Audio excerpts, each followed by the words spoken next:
Saudara-saudari yang terkasih, kadang-kadang kita mendengar orang atau pada hari ini, tadi saja saya disambut merdeka, merdeka di situ ya di sakristi. Merdeka, merdeka, merdeka. Kadang kita latah mengatakan merdeka. Pertanyaannya, sudahkah kita merdeka? Sungguh-sungguh merdeka, hidup sebagai orang merdeka. Sebagaimana yang kita dengar dalam bacaan-bacaan Injil hari ini, mau mengajak kita bagaimana menjadi pribadi yang merdeka. Apakah kita hidup di negara yang merdeka? Tentu saja. Kita hari ini merayakan kemerdekaan NKRI yang ke-80 tahun. Harusnya sudah matang. Apakah buah-buah dari kemerdekaan selama 80 tahun ini? Tentu kita sendiri mengalaminya secara berbeda-beda di tempat masing-masing. Pasti ada banyak buah yang kita rasakan. Berkumpul di sini beribadat, melakukan misa adalah salah satu buah dari kemerdekaan itu sendiri. Tanpa itu kita tidak mungkin melakukan misa seperti saat ini. Mungkin pengalaman kita berbeda-beda. Sudahkah kita mengalami aman dan nyaman? Serta merasakan atau melihat adil dan makmur? Jawabannya pun bisa bermacam-macam karena mungkin faktanya belum terjadi seperti apa yang dicita-citakan. Mengapa demikian? Bisa jadi karena kita belum hidup sebagai pribadi merdeka dalam negara yang sudah merdeka. Ada orang-orang yang belum merdeka di negara yang sudah merdeka. Apakah kita sudah hidup sebagai orang merdeka? Apa tanda-tanda orang merdeka? Orang yang merdeka, bebas, menjalani kehidupan dengan penuh tanggung jawab. Bisa memilih dan bertindak dengan bebas sesuai dengan hati nuraninya. Kalau seseorang mau memilih dan bertindak sesuai dengan hati nurani saja tidak bisa, berarti belum merdeka. Ada yang menjajah, tertekan, takut, itu belum merdeka. Serta tidak diperbudak oleh hal-hal negatif seperti dosa atau keinginan duniawi. Bacaan pertama hari ini berkata, jangan berbuat apa-apa terpengaruh oleh nafsu. Ciri orang merdeka berbuat sesuatu terpengaruh oleh nafsu. Kemerdekaan sejati juga mencakup kemampuan untuk menghargai kemerdekaan orang lain dan berkontribusi bagi masyarakat sehingga ada rasa aman dan nyaman. Ini termasuk juga menghormati kebebasan beragama dan menunaikan ibadah.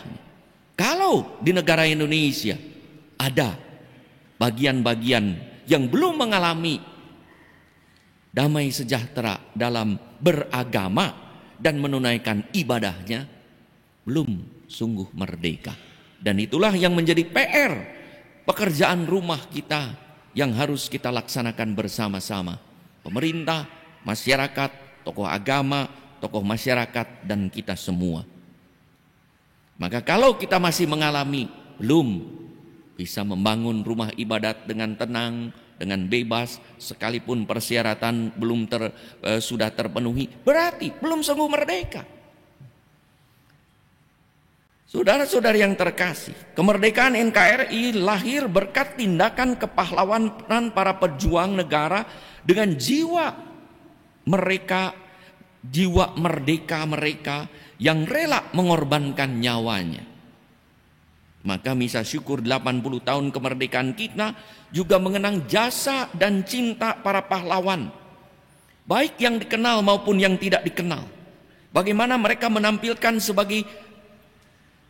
diri sebagai pribadi-pribadi yang merdeka agar Indonesia meraih kemerdekaan. Bagaimana Indonesia dapat mewujudkan kemerdekaan dengan sungguh atau membuahkan kemerdekaan kalau tidak dipimpin oleh orang-orang yang merdeka, kalau tidak dibangun oleh orang-orang yang merdeka? Hanya pribadi-pribadi yang merdekalah yang bisa mewujudkan kemerdekaan yang sesungguhnya. Bagaimana mungkin kita sungguh disebut merdeka mewujudkan konstitusi tentang kebebasan beragama, dan menunaikan ibadah yang diatur dalam Undang-Undang Dasar 1945 pasal 28E dan 29 saja belum bisa. Pekerjaan rumah masih besar. Sampai berapa lama lagi kita menunggu bahwa cita-cita kemerdekaan yang diperjuangkan oleh para bapak bangsa bisa terwujud. Sudah 80 tahun kita merdeka. Tapi masih ada orang-orang di bagian-bagian tertentu yang mengalami terjajah. Saudara-saudari yang terkasih, dalam Injil orang-orang terhormat pada zaman Yesus rupanya belum hidup sebagai orang merdeka. Orang Farisi dan orang Herodian, mereka adalah orang yang terhormat, mempunyai jabatan yang tinggi, status sosial yang dihargai, tetapi rupanya masih tampil sebagai orang yang terjajah, yang mau menjajah Yesus dengan jebakan. Jadi orang merdeka jangan berbuat apa-apa terpengaruh nafsu. Kalau berbuat sesuatu terpengaruh nafsu, itu bukan orang merdeka. Maka jebakannya ada, apakah boleh membayar pajak kepada kaisar? Bukan pertanyaan informatif, tetapi pertanyaan argumentatif untuk menjatuhkan Yesus karena nafsu. Mereka mempertanyakan apakah sebagai orang beragama yang taat kepada Allah boleh melakukan kewajiban atau tanggung jawab pada negara yang diwakili oleh kaisar. Seakan tanggung jawab warga negara bertentangan dengan kewajiban orang beriman. Sebagai pribadi merdeka, Yesus tidak terpengaruh oleh perasaan, nafsu, naluri, tapi Yesus tetap berpikir untuk membantu dan menolong mereka. Yesus mengajak mereka justru untuk bertindak sebagai pribadi merdeka yang tahu mana kewajiban sebagai umat beragama dan kewajiban sebagai warga negara. Dua kewajiban itu tidak bertentangan, harus dijalankan dan diwujudkan secara seimbang. Itulah orang-orang yang merdeka. Kewajiban warga negara akan dijalankan dengan sungguh kalau lahir dari pengalaman beragama, pengalaman akan cinta Tuhan, pengalaman akan dicintai dan diberkati oleh Tuhan, pengalaman dipanggil dan diutus oleh Tuhan. Maka ia pun akan menjalankan kehidupan beragamanya. Jika orang beriman menjalankan kewajiban menurut agamanya, yakin kita pasti akan juga menjadi warga negara yang baik. Mana ada agama yang mengajarkan sesuatu yang kurang baik? Mengajarkan sesuatu yang baik, mengajarkan damai sejahtera, mengajarkan sesuatu yang bagaimana membantu dan menolong serta mengasihi orang lain. Saudara-saudari yang terpandang, Petrus dalam bacaan kedua mengajak kita, tanda petik kalau kita pikirkan, untuk menjadi 100% Kristiani dan 100% cinta negeri. Tunduklah karena Allah kepada semua lembaga manusia, baik kepada raja sebagai pemegang kekuasaan tertinggi. Takutlah akan Allah. Jadi dua-duanya. Takut akan Allah, tunduk kepada pemerintah, artinya ikut aturan-aturan pemerintah. Tentu diharapkan pemerintah yang bijaksana, pemerintah yang tahu menyadari bahwa kuasanya juga berasal dari Allah yang maha tinggi. Maka kuncinya adalah takut akan Allah. Maka mari kita usahakan menjadi pribadi-pribadi yang takut akan Allah supaya menjadi pribadi yang merdeka. Orang menjadi tidak merdeka, terjajah karena apa? Tidak takut pada Allah. Sehingga berbuat sesuatu menurut nafsu dan nalurinya. Maka kata Petrus dengan jelas, takutlah akan Allah, hormatilah pemimpin-pemimpin. Tapi juga berani membongkar mereka yang menyalahgunakan kemerdekaan dengan selubung kejahatan. Petrus mengajak, mari kita hormat, taat, tapi harus berani juga membongkar mereka yang menyalahgunakan kejahatan. Saudara-saudari yang terkasih, mari kita menjadi pribadi merdeka dengan menjadi umat beragama yang kudus. Kata Monsinyur Sugio Pranoto, 100% Katolik dan 100% warga negara Indonesia yang patriot. Saya menambahkan 100% Pancasilais yang membela dan mewujudkan kebenaran dan kebaikan sesuai dengan nilai-nilai Pancasila. Kalau kelima nilai Pancasila itu terwujud, semoga warga negara Indonesia semakin merdeka. Kita semua pribadi yang merdeka. Apakah kita sudah merdeka? Cirinya adalah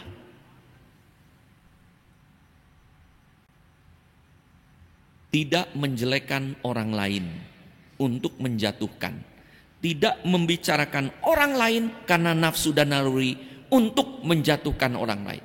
Boleh tidak membicarakan orang lain, boleh untuk menolong orang lain membicara, tapi menjelekkan, membicarakan orang lain apalagi yang jelek dan gunta untuk menyebar gosip atau menjelek-jelekan, itu yang disebut tanda orang merdeka. Maka salah satu cirinya, ya, kalau kita masih menjelekkan orang lain untuk menjatuhkan orang lain, bisa jadi kita belum merdeka. Sangat sederhana sekali. Dan itulah yang dilakukan orang-orang Farisi dan Herodian dengan menjebak Yesus, menjelekkan Yesus untuk apa? Menjatuhkannya. Tapi Yesus membalasnya dengan luar biasa, hanya menunjukkan, mari tempatkanlah segala sesuatu sebagai warga negara yang baik dan sebagai umat beragama yang bagus. Salah satu tanda kemerdekaan yang nyata juga adalah kebebasan beragama dan beribadah menurut agamanya dengan aman dan nyaman. Merdeka. Apakah kita di gereja ini sudah merdeka? Tidak? Merdeka? Syukur kepada Allah. Tadi saya mendengarkan, sudah beberapa minggu ini saya mendengarkan prihatin, tapi ya sudah, nggak apa-apa, memang demi keamanan. Tadi ada pengumuman kan, kalau sudah itu pengumuman belum merdeka kita di gereja katedral juga. Saudara-saudari, kalau komuni tolong tas dibawa, belum merdeka. Kalau sudah merdeka, tas dibawa, tidak dibawa pun aman. Nah, karena belum merdeka, karena ada orang-orang yang mengincar tas, siapa tahu gitu ya, sehingga harus dibawa. Bisa jadi sudah ada kejadian, maka diperingatkan oleh pengumuman itu, tolong bawa. Ya, katedral tidak bertanggung jawab kalau ada dompet dan tas secara ajaib hilang. Ya, itu bukan hilang. Nah, makanya tolong dibawa. Nah, itu belum merdeka kita rupanya ya di sini ini. Ya sudah, tidak apa-apa. Tapi demi keamanan lebih baik dibawa juga ya, nggak apa-apa gitu. Sampai pada suatu hari kita sungguh-sungguh merdeka gitu ya. Nah ini kan salah satu cara kita belum merdeka itu ya. Waduh, mau komuni aja lihat kiri kanan gitu ya. Ini pencuri apa bukan? Ini pencopet bukan? Ini lihat kiri kanan gitu ya. Ya itu belum merdeka kita. Belum aman dan nyaman ya. Jangan jauh-jauh di mall, di pesawat, di kereta api, di bis kota. Wah, di gereja saja belum merdeka gitu ya. Nah itulah. Maka saudara-saudara yang belum merdeka, bertobatlah supaya kita merdeka gitu ya. Sebab kerajaan Allah sudah dekat gitu ya. Nah, saudara-saudara yang terkasih, mari selama ada masalah dalam beragama dan beribadah atau dalam memenuhi hak-hak asasi lainnya kita yang membuat kita beribadah pun berdoa tidak aman dan nyaman. Bayangkan, kita sedang berdoa di Gua Maria, ada tas, tiba-tiba ada orang masuk, pegang list. Kan belum merdeka gitu. Tapi memang demi keamanan ya sudah, saya tidak menganjurkan diam saja, nanti hilang lagi Bapak Uskup, gara-gara Bapak Uskup hilang. Ya enggak apa-apa, dipegang saja. Makanya lain kali saudara-saudari ke gereja bawa tali rapiah. Ikat itu tasnya itu ya. Atau bawa gembok tuh, gembok di mana?